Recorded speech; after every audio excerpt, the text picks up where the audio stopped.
సర్వేపల్లి ఎమ్మెల్యేగా మంత్రిగా ఉన్న కాకాని ఈరోజు ఎక్కడున్నాడు? జైల్లో ఉన్నాడు. అటువంటి పాపాలు చేసిన వ్యక్తులు ఈరోజు అక్కడ ఉన్నారు. నేను ఒక్క మాట చెప్పా, ఆ వల్లభనేని వంశీ కాకాని గోవర్ధన్ రెడ్డి కుటుంబాల గురించి మాట్లాడినప్పుడు ఆ జగన్మోహన్ రెడ్డి గన పార్టీలోంచి సస్పెండ్ చేసి ఉంటే, అటువంటి వ్యక్తులు ఇద్దరిని సస్పెండ్ చేసి ఉంటే కనీసం ఇంకొక 4-5 సీట్లు నీకు వచ్చిండేమని చెప్పా. అయితే ఆయన జగన్మోహన్ రెడ్డి మాత్రం మొన్న వల్లభనేని వంశీ జైలుకి బేసి వచ్చి ఆయన అందంగా ఉంటాడు, చాలా అందంగా ఉంటాడని చెప్పేసి వచ్చాడు. మళ్ళీ సర్వేపల్లి ఎమ్మెల్యేని కూడా ఆయన అందం చూడడానికి నెల్లూరుకు వస్తాడేమో, చూడాల్సిన అవసరం ఉంది. సోదరులారా, నేను ఒక్క మాట మీకు తెలియజేస్తున్నా, జగన్మోహన్ రెడ్డికి ఈ రాష్ట్రం బాగుండటం ఇష్టంలే.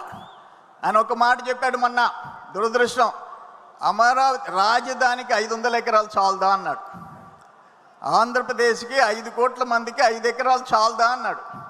నేను ఒక్క మాట క్వశ్చన్ చేస్తుండా, ఆయనకి ఎల్హంకలో ఆయన భార్య 2 బిడ్డలు, తల్లి చెల్లి కూడా ఆయనతో లేరు.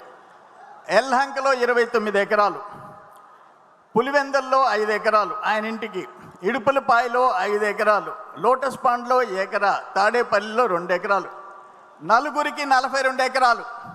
కానీ 5 కోట్ల మందికి 500 ఎకరాలు చాలంట. ఇంత అంటే రాష్ట్రం పతనం కావాలా, రాష్ట్రం నాశనం అయిపోవాలా, నేను నా కుటుంబం బాగుంటే చాలనే వ్యక్తి చేతిలో నుంచి రాష్ట్రం శాంతియుతంగా ఉండాలని చెప్పేసి ఈరోజు చంద్రబాబు నాయుడు గారి చేతిలోకి వచ్చింది.